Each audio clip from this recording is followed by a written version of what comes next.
Hey guys, my name is Shai, and I am very curious to see what this particular reading is all about.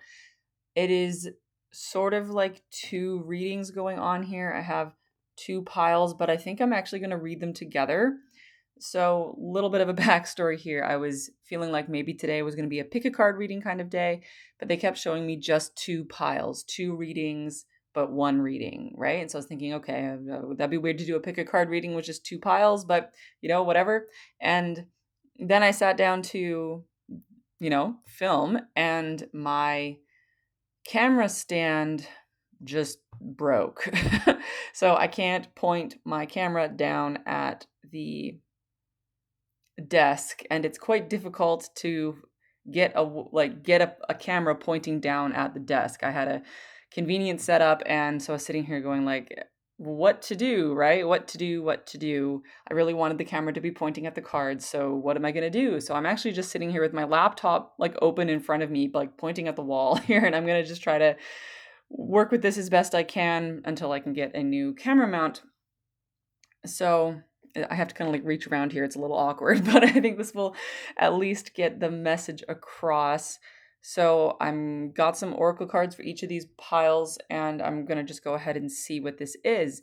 So you'll really need to feel into what this is for you. Is this because this is about two streams of energy, okay? Two streams of energy. And like I keep seeing that very, very clearly. We have two streams of energy going on here. So whether or not that is two streams of energy inside of yourself, right? Two strands of consciousness. There's so many different ways that could go, right? Inside of you, how you want to look at that. This could be you and someone you know. This could even just be two people that you know that it doesn't even have anything to do with you. So I don't know. We will just see. I am very curious. So maybe I got my lights up. I will call it blue and red, right? Blue and red. So, blue group, what is going on over here? I have no idea how to pronounce that. Obodiah? If I were to pronounce that in basic English, I think that would say Obodiah. I have no idea what that is. But anyway, very interesting, very beautiful art. I will eventually read the blurb from the book on this one, but I just wanted to get this card out. How am I going to do this here?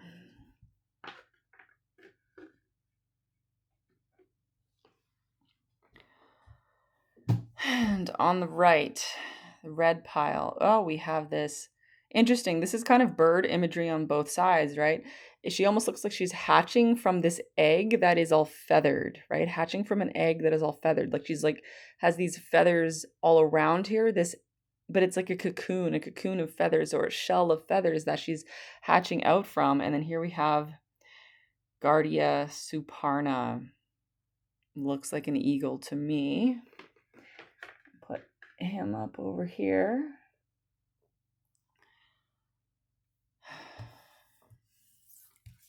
The oracle cards for the red side. We got ninth house, number 33 with faith. We've got the sun, number 1 with spirit. And we've got Mercury retrograde reinvention. I'm actually filming this, what is today, like August 28th or maybe August 29th? I'm not even sure. But today is the day that Mercury actually finished its retrograde. It stationed direct today. This retrograde has been pretty intense. But of course, some of you guys are going to be watching this in the future.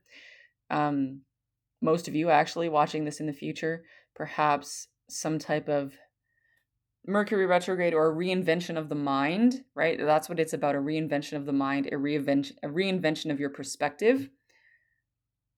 Getting that bird's eye view, right? And especially here having the faith. Having the faith to have self-love here, right? Having the faith to trust in something. Perhaps it's trusting in yourself, perhaps it's trusting in your own path. Definitely something here about trusting your ability to exist, trusting your ability to see things through. Right, let me just get these out on the blue side here. Void of course moon, missing. This is an interesting card because it comes out in that other moon deck that like everybody has, right? Like everybody's favorite Moonology deck comes out there as well. And sometimes it's has this idea. Sometimes this is seen as a negative card. I don't really see it that way. It is usually, to me, it means don't worry about it. It means don't worry about it. This isn't a problem. This isn't as big of a deal as you think, or this wasn't ever really the path for you to begin with, right? It is, it can sometimes feel like there's nothing in this direction for me. Maybe this is a dead end. And I do understand that that can sometimes feel very frustrating, but in time you're going to understand why that wasn't for you, right? So it's actually the sign to like not worry about it, right? Don't worry about it, don't worry about it, don't worry about it. Scorpio, I transform, and a Sagittarius with I see. Interesting. Scorpio and Sagittarius energy. Especially with that hatching out of the egg. Right? That hatching out of her feathery egg is a transformational process. A transformational process. I am really wanting this side to have 2 cards on the bottom and this side to have 2 cards on the top. Like, right? A triangle and an upside down triangle. A triangle pointing up and a triangle pointing down. Interesting. Okay, I still don't really know what this is about.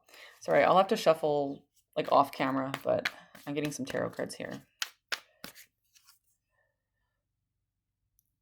Queen of Vessels with the salmon.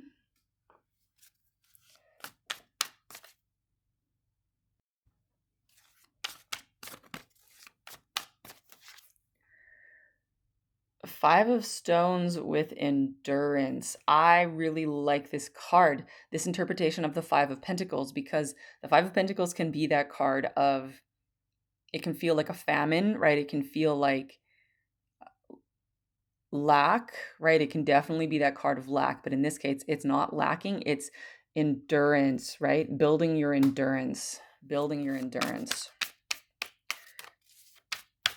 And this is interesting to me because it comes out with the red light, right? This is the red energy that is the Five of Pentacles is such a good root chakra card, right? Because that is where we work through feelings of lack, feelings of being left out in the cold, right? Feeling like we don't know how to thrive. It can be a lot like a problem of thriving, right? Being in scarcity mentality, being in survival mode. And that's, I think, why, you know, these cards of faith, the bird's eye view, and the sun spirit here coming out is talking about, you know, having faith that you're going to make it through, having faith in yourself, having faith to get the job done, building that endurance, right? Building your endurance. And with the Queen of Vessels and the salmon, you got to think though that I love the salmon. I love salmon as like a spirit animal. The energy, the symbolism of the salmon, because think of how they go out into the, you know, they spawn in the, they hatch, right? They hatch in the river. They swim down the river all the way out into the deep ocean. They live out there until it's their time, and then they swim back up to the very beginning, to the place where they were born, right? And then they sacrifice their lives to give birth to the next generation. And it is this energy of, I mean, it is a very abundant energy. It is a very generous energy. It is an energy of self-sacrifice, but it is a sacrifice that trusts in the cycle of renewal, right? That trusts in the cycle of renewal. Because I kind of get the suspicion that the salmon does not actually see it as a sacrifice, because, you know, they're a fish and they're just doing their fishy thing, right? Where they know that this is their time, they know what to do, they trust the process, they know that this is when they transform, right? When they leave their bodies, and they trust that the salmon spirit will return next year, or, you know, however many weeks later it is, that fall, whatever it is with that particular type of salmon, when their eggs hatch and the next generation is born, trusting in the cyclical nature, right? Trusting in the cyclical nature. So over here in the blue side, we have a much more flowing, reinventing, cyclical type of energy here. And over here we have this more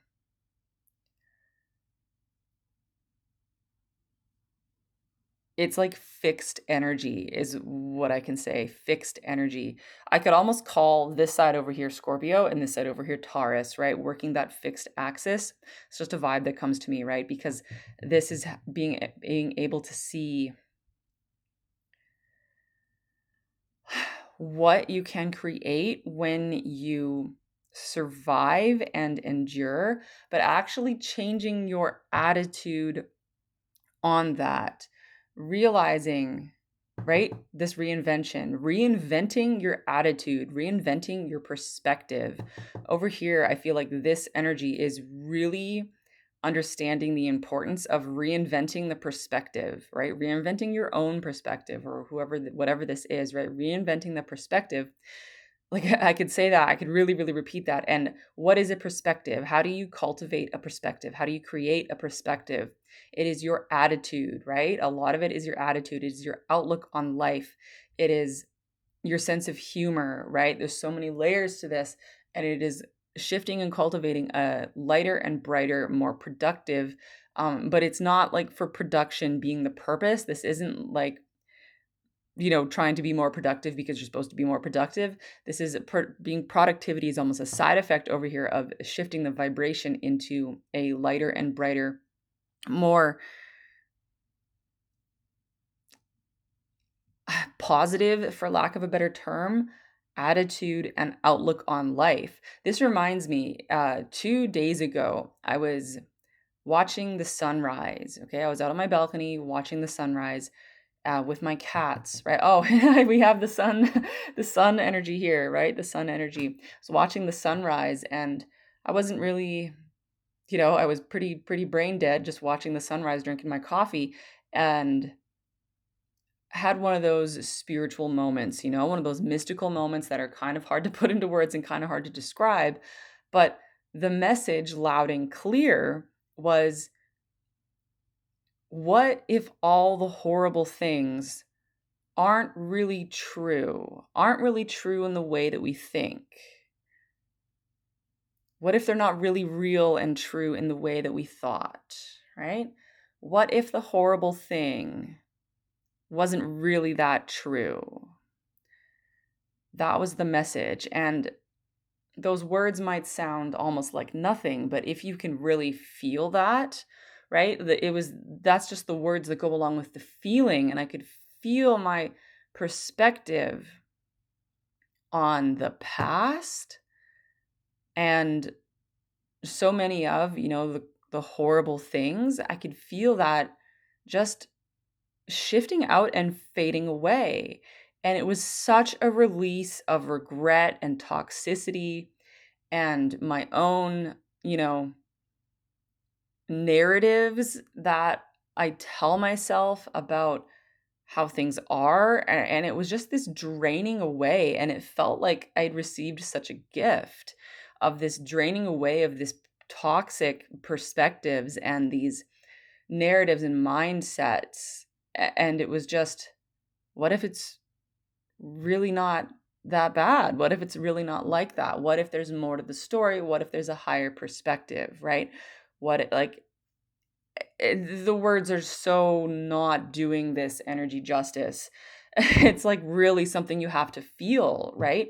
And I think that's even, that's even represented in these cards here, where the words, it's like there are no words here, right? There are no words. You got the Mercury retrograde, and this is where words break down, right? When Mercury goes retrograde, the words are not doing it. The communication does not work, it does not work verbally, right? And then having faith, right? And this is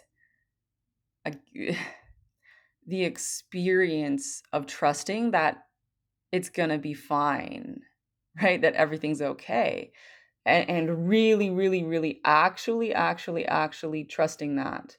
I feel like, I can just tell you from my own experience that a lot of the time when, I thought I was trusting, I thought I was having faith, I thought I was surrendering, I was actually only practicing, right? I heard somebody say something the other day, I can't remember where, but it was, forgiveness is one of the hardest things we have to do. And sometimes, in order to forgive, we need to behave as though we have forgiven for a long time before we actually do forgive. I was like, that is so true, right? How often have you been? I think it's practicing forgiveness, right? And it's practicing faith. So I bet most of us can think of a time where we were really trying really hard to forgive something, maybe even ourselves, right? Maybe someone else. And because we wanted to forgive them and we were, really working on that forgiveness. And yet a little bit inside, maybe it was 90% forgiveness, right? But you kept practicing. And I know sometimes when we're practicing forgiveness and when we're practicing faith, we have a little bit of guilt or a little bit of skepticism, or something, right, about it, because it's a little bit dysphoric, because we can feel a little bit fake or something, because we know we're not doing it fully, but we know we want to be able to, so we keep pretending maybe. But I think a better word is practicing, right? We're practicing because we know we're going to get there. So this to me feels like this energy of you've been practicing perhaps self-love, or you've been practicing forgiveness, or really practicing faith, that this too shall pass, and that you get through the scarcity, that you get through the time of hunger, that you get through the period of your life when you are lacking in energy, and that you continue on in this kind of fixed energy type of way. It feels like Taurus vibes, like that ability to persevere and preserve and exist and to continue through, a time of scarcity. And the gift of the time of scarcity is this awakening of profound faith that is experienced through every fiber of your being. And it's going to dissolve certain narratives that you had. So with this, you might find that you have to be willing to rethink your perspective on your own narratives, right? And I don't mean, and this will, you have to feel this, right? If you're getting caught up in your head with this, well, then you're still practicing, and that's perfect, because you're going to practice until you get it, right?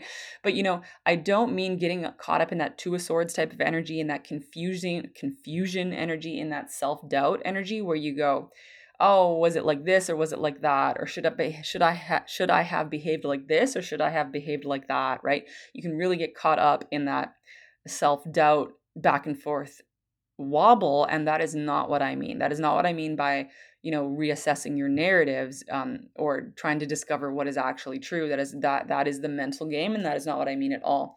I mean, this can only be felt, this can only be experienced as a releasing of your own toxic narratives that you just don't even need to carry anymore. And you realize that it's not about trying to figure out what was actually true, or what that other person, what their motivations were, or what their intent were, or what was going on with them. It's not trying to figure any of that out. It's not even about trying to figure out what was true. It is just about understanding that you don't need to rehearse those toxic narratives inside of your own being anymore, because regardless of what was actually true, what if it's just not really as horrible as you thought? and I repeat that because I mean, I'm really frustrated with the lack of language here, because this has to be felt, because this faith can only be felt, can only be experienced, right? Can only be experienced. Oh, hello, beautiful kitty cat. Thank you for visiting. You gonna sit right in the middle of everything? Gonna rub on my laptop? Okay. I love my dearest kitty cats, but she will knock everything over. So yeah.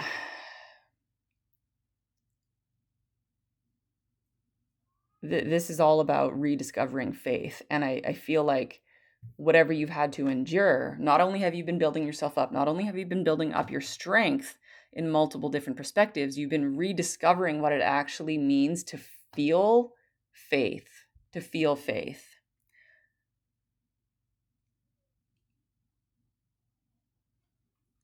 In whatever it is, right? In whatever it is. Perhaps it's faith in something, perhaps it's faith in self. It is absolutely faith in everything's going to be good, right? Even when it doesn't make sense to think that.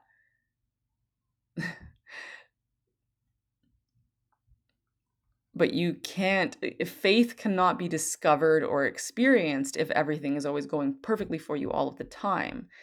You have to go through those periods of endurance where you have to learn trust and you have to learn faith, because otherwise you can't actually discover faith, right? It is you can't actually discover it if everything is perfect all of the time, right? Because faith almost requires the possibility of doubt, right? Okay, let me look over here. On the blue side, let me get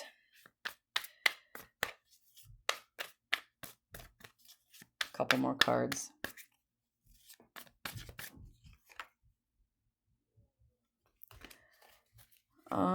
Where's the deck I want?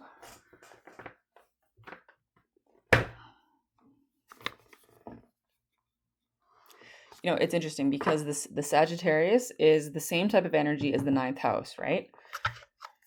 That bird's eye view.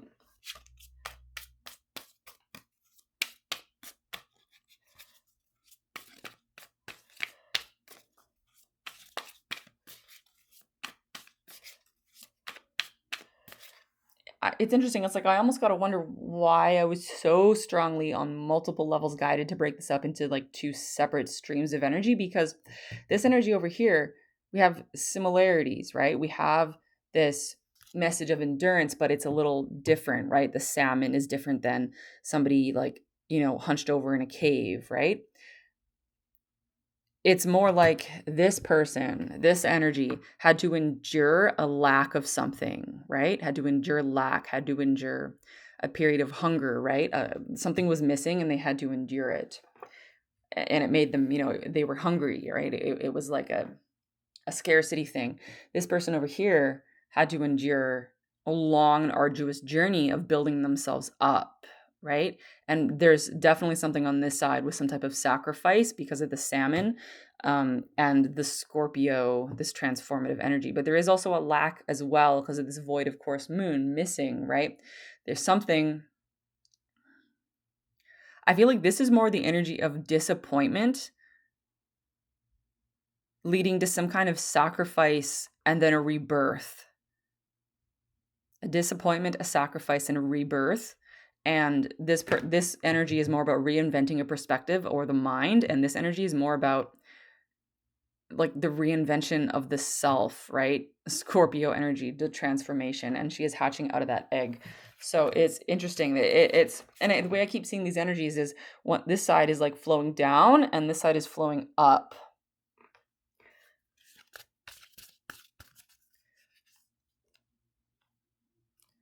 So opposite streams of energy. But what I can tell you about opposites, right, is that opposites,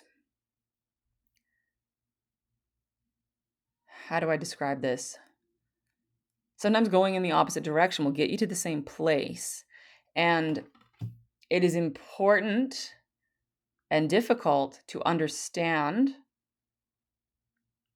and to be able to recognize when opposing forces, not that they necessarily have to be in conflict, but when two things are going in opposite directions or they are flowing in opposite ways, they can end up in conflict, but conflict is not required. It tends to be a side effect sometimes. But when opposite perspectives, opposite directions, opposite flows, when opposites are actually going to the same place, when they actually want the same thing, when they're actively working towards the same goal, it can just be almost impossible to tell. This is a skill that I don't see very many humans exercising, right? Because it is very difficult, because you need to see that bigger picture. You need to see that bird's eye view. You need that Sagittarius ninth house type of energy, right? You need to be able to see where both are going, meeting in the middle, right? These energy flows. There's somebody who's more visual than me can work this out.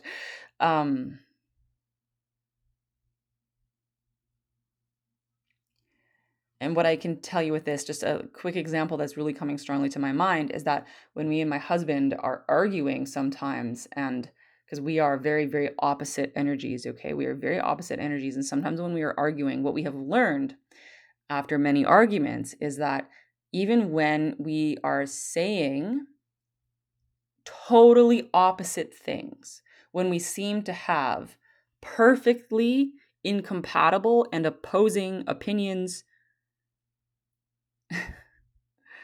what we have learned is that we actually feel the same way. We're actually feeling exactly the same. We actually want the same thing. And we actually agree. But for whatever reason, the way that our own inner structures are, the way that our own minds are structured, the way we conceptualize ourselves, the way our energy flows around, the way we think, the way we talk, for whatever reason, it can come out in completely opposite ways. But we have learned now that we actually feel the same way, want the same thing, and actually agree we're going to the same place. And how to describe that, I don't even know, right? But maybe you've seen this with two other people or two other groups of people, when you see them just talking right past each other and they're arguing and getting really heated. And you can see, because you're the outside observer, you can see, wow, they're just talking right past each other. Nobody is understanding the other person here. Can't they see that they actually want the same thing? Can't they see that they actually agree? They just are failing to communicate so hardcore that no one can understand this, right? I'm sure you can think of times where that has happened. So I can't remember how I got onto this. So let me take a look at this card. Love redefined. Okay. Romance. Cupid has entered your heart and has awakened you to love and romance, but this time on a different vibration. Having a newfound love for yourself has created an opportunity for a new chapter with the possibility of cultivating healthy relationships. Wow. So, for somebody, this is playing out with a romantic dynamic. That's kind of undeniable at this point with that card to come out after that example I was just using. So let me think. I want to read about those white light oracle cards, but let me get a few of these bad boys just for funsies here. And you can also think of the inner romance. Okay, the inner romance of your two halves inside of yourself, of your two streams of consciousness. I mean, you have more than just two, but we can begin with two. How those can be harmonizing inside of you in a new way. How people talk about the inner twin flame. Ooh, spicy card here. Let's find out the message. Passion. A magnetic and seductive quality surrounds you at present. Enjoy it.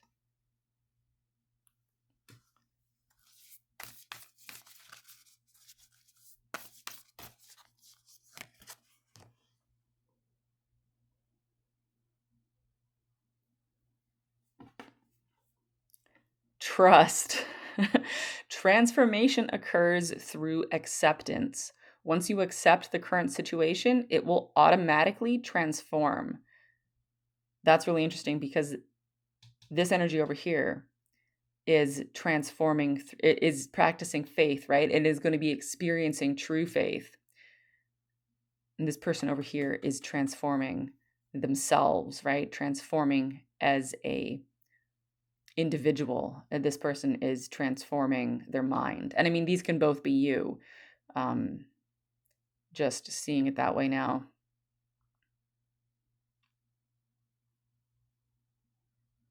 Or somehow this could even be for people, whatever that means for someone.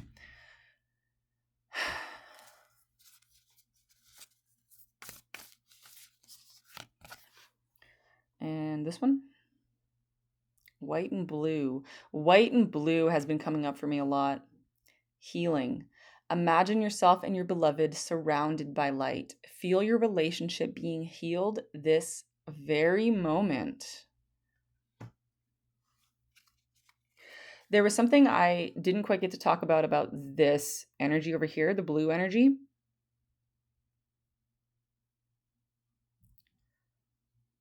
And there's something here about how, in our kind of modern Western culture, we often think of blue being a masculine energy, like blue is for boys. There's something here about how blue can be very, very feminine, right? Some of my guides, they wear a blue crescent moon on their forehead. And it can be in some traditions an association between blue robes, blue priestesses who worship mother figures, like feminine goddess deities. Sorry, I was just laughing at how redundant my speech was there. Anyway, priestesses who worship the goddess wearing blue robes. So something about blue potentially being a feminine energy here. We do have the Queen of Salmon, the Queen of Vessels. This void of course moon, I almost feel here that this is what I didn't get a chance to explain. Well, this energy was going through a period of scarcity in order to learn, and during a lack period, this energy was going through some kind of process of building themselves up through a long, difficult challenge, a very, very long, difficult challenge. And what was missing over here? This feels like a hole in the heart or a hole inside. It could feel like a hole of the identity, but then think about whole and whole, right? The two different ways to spell that. HOLE being the void, the absence, and WHOLE, right? Being the completeness. So how the whole can turn into a whole, right? A lack can turn into completion. The void is everything. The void is all things. All things are found in the void and created from the void, and like the void being the cosmic womb, all of that type of stuff. So I feel like this energy more over here, it's like there has been some type of transformation of like identity, transformation of self, a rebirth of self, and perhaps something going on over here with some kind of identity crisis or a feeling of struggling with identity challenges. There's something about like a hole inside, like a hole in your heart or a hole inside is just this feeling that I have. And you're going to understand like the function of that and what that was actually teaching you, right? You're going to see that and you're going to come through the transformative process. Perhaps, I mean, and I feel like there's a cycle here going on with the black hole, right? The black hole and sacrifice. And at some points in this person's journey, this energy's journey, it feels like the black hole, it's a chicken and the egg type of situation, right? Which came first, the sacrifice or the wound? Did you sacrifice yourself? Were you wounded because you sacrificed yourself? Or did you sacrifice yourself because you were wounded? Did you throw yourself into the black hole and then found that there was a black hole inside of you? Or was there a black hole inside of you and so you threw yourself into the black hole? It's a chicken and the egg. So that's just, I don't have an answer there. Maybe there is no answer. That's just something to consider.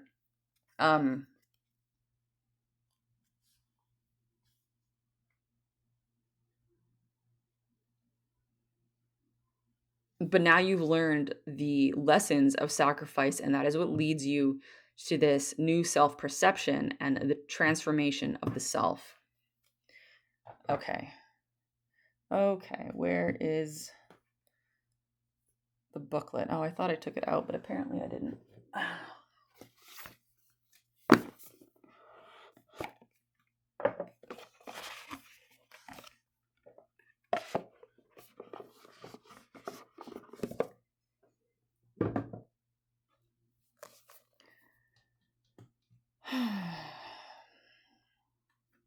Card number 42. Just bear with me here. It's going to take a few minutes to read all this, but it really wants to come out. So I'm going to take my time and do this for those of you who want to stick around, right?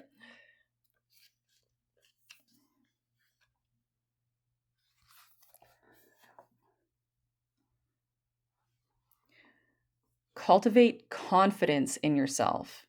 You have the inner spiritual power to deal wisely and effectively with any situation. Don't allow anyone to take advantage of your kind nature.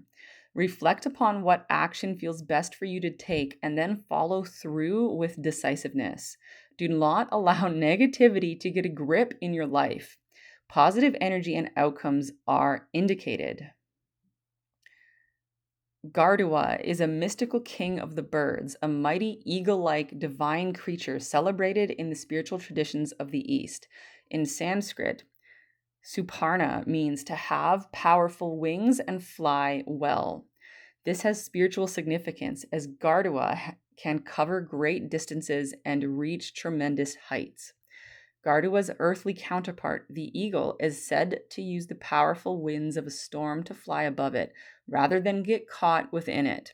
The eagle spirit is a wisdom teacher, one who advises how to utilize the storms of the ego to fuel your capacity to rise spiritually, to face problems head on, and to use them to heal and grow. Let me just see if there's any more of that wants to come out. Okay, I will actually read this paragraph here. Gardua has the mystical power to grow or shrink depending on what is needed to accomplish his heroic tasks. By becoming large enough to block the sun. Interesting. That's solar eclipse energy. There's a solar eclipse coming up, guys. The new moon in Libra of 2024 is going to be a solar eclipse. That's this type of energy here. By becoming large enough to block the sun and cause thunderstorms just by flapping his wings, to becoming small enough to hide in a crevice to craftily avoid capture. Gardua teaches us to step up and shine bright and behold, and when to fly under the proverbial radar. The oracle of Gardua Suparna is a talisman of divine protection and soul-smart strategy. Gardua is a wild spirit, free and instinctive. His is the wisdom and empowerment needed to rise above negativity, not from avoidance, but from a place of wisdom and clarity. That is so good. Not from avoidance, guys. Not from avoidance. You're rising above negativity, not from avoiding it, but from a place of wisdom and clarity. This oracle guides you to rely on your instincts and be true to your heart. In doing so, you may not always look like a perfect person from the outside, but you are proceeding in resonance with your own heart wisdom. Very cool. Yeah, and that I think was perfectly synchronous with messages we were already getting, even with the sun card and the higher perspective and that releasing of that negativity, right? The releasing of the negativity. Number 3, just let you take a look at this here.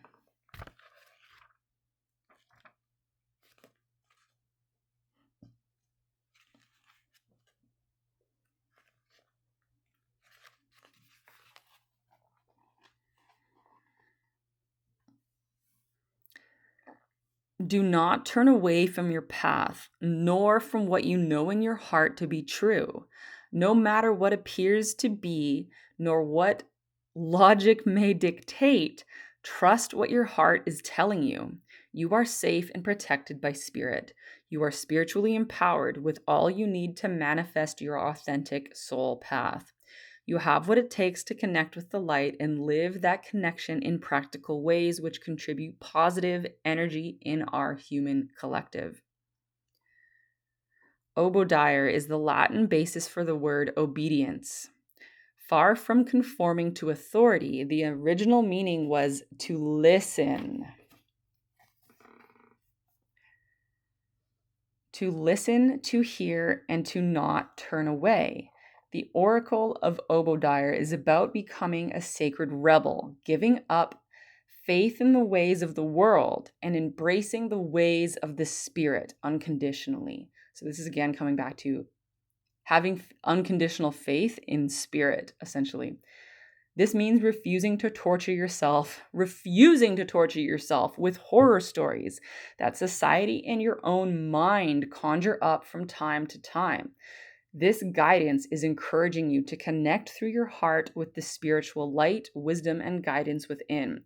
The oracle asks you to believe in the power of spirit to show you the way through all troubles. There is a message from our loving universe for you. You will feel it in your own heart.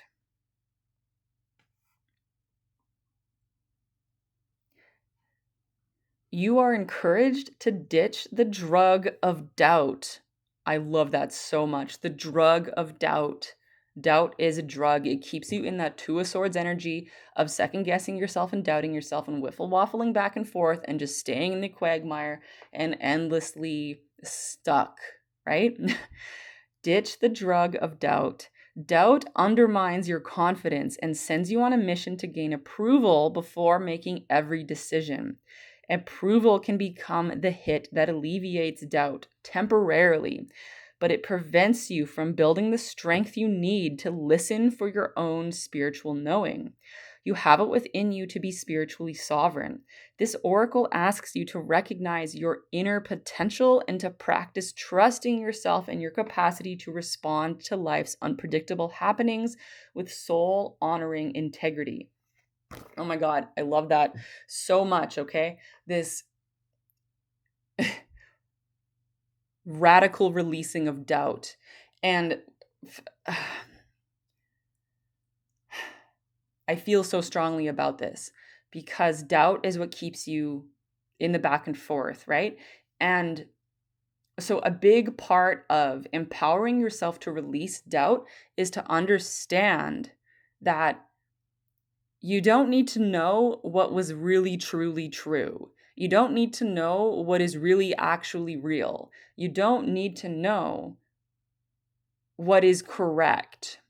You don't need to know what the guidance is. You don't need to know what is aligned for you, right? Because that's like dragging yourself along. It's seeking that type of validation or confirmation that it was just talking about there. It used a different word. I can't remember it. Right? But that's like a drug, right? It hits like a drug. It calms you down. It makes you feel like, okay, if that's true, if that's what was real, then, and if that's the guidance, and if that's what's correct, then I'm making the right decision. And now I feel okay to proceed. But you have to feel okay to do whatever it is that you're doing without that kind of external validation. And here's the thing, even looking to your cards for validation, even looking to your friends, your family, even your guides, right? The guidance, the channeled guidance, what is true, what is real, what makes sense, all of those things, that just keeps hitting you with that drug, right? And it makes you feel better for the moment. But then later on, once that validation wears off, you're going to be back in the self-doubt, back in the Two of Swords, whiffle waffling back and forth. So you have to kind of, in order to toss out self-doubt or just doubt in general, you have to toss out the idea of you don't need to know what is true or correct or real or valid or what other people want or even what is your path, right? You don't need to operate from that place of knowing what to do. And instead of trying to decide, instead of trying to figure out what is true or real or correct or any of that, know that you just have to act. You just have to decide. You just have to choose. And this takes a radical amount of faith and trust, both in yourself. Really, it's about just trusting yourself. It also helps if you can have faith and trust in the universe, but really you just need to have faith and trust in yourself to just say, this is what I'm going to do, and I'm going to do it. And then when the next choice point arrives, this is what I choose, so I choose it. This is what I'm doing right now until the next moment, and this is what I'm doing right now. And this is now what I'm doing right now. To just get really, really focused on making your choices and to do what it is that you are doing. Focus on what you choose to do. Not trying to figure out what's going on behind the scenes or with other people, or trying to figure out what is true, what is correct, what is real. Don't think about that. Just figure out what it is that you are doing, right? This is something that you need to experience. So at first, if you're practicing this, you might still have all of the spiral thoughts about what's going on with other people and what is true and real and whatever. Just try to ignore those as best as you can and say, this is what I'm doing, come hell or high water, and I'll deal with the consequences when they arrive. And then just keep doing that. You just keep operating from that place of taking the next step forward, taking the next step forward, taking the next step forward.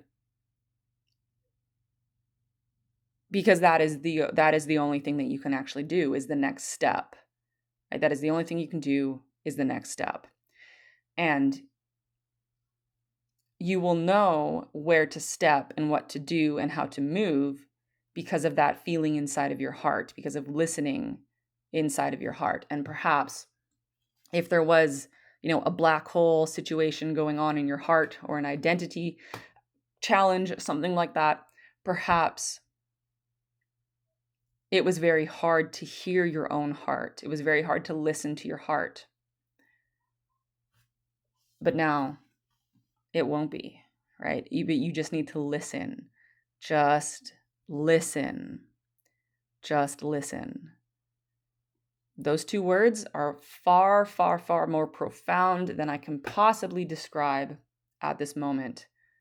Just listen. Just listen. Just listen.